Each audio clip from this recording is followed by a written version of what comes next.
ஓம் நம சிவாய திருச்சிற்றம்பலம். இந்த பதிவில் ஸ்ரீசைலத்துக்கும் பழனி மலைக்கும் உள்ள தொடர்பை பற்றி நம்ம பார்க்க போகிறோம். முன்னொரு காலத்தில் கணபதிக்கும் முருகனுக்கும் அந்த நாரதர் கொண்டு வந்த ஞான பழத்தை யார் வச்சுக்கிறதுன்றதுல போட்டி வரும். விநாயகர் பெருமான் அம்மையப்பனை 3 தடவை வலம் அந்த ஞானப்பழத்தை வாங்கிக்குவார்.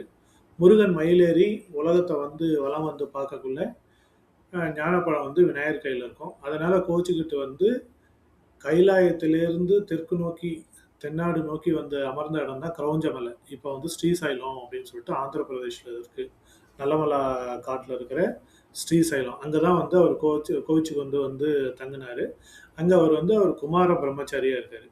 அவரை கன்வின்ஸ் பண்ணுறதுக்காக, அவரை சாந்தப்படுத்துறதுக்காக அம்மையப்பன் அந்த இடத்துல எழுந்தருளி இருக்காங்க. அதுதான் மல்லிகார்ஜுனம். மல்லிகான்றது அம்மாவுடைய பேர், அர்ஜுனன்றது அப்பாவுடைய பேர், சிவபெருமானுடைய பேர். அதான் மல்லிகார்ஜுனராக எழுந்தருளி இருக்காங்க.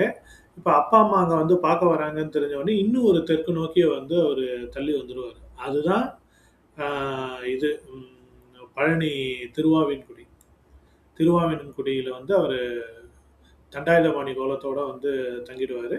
அதுக்கப்புறம் அப்பா அம்மா திருப்பியும் அவரை தேடி இங்கே ஞான பழமே நீ தான், உனக்கு வேறு பழம் வேணுமா அப்படின்னு சொல்லி தான் பழம் நீ பழனி அப்படின்னு உருவாச்சு. ஓம் நம சிவாய திருச்சிற்றம்பலம்.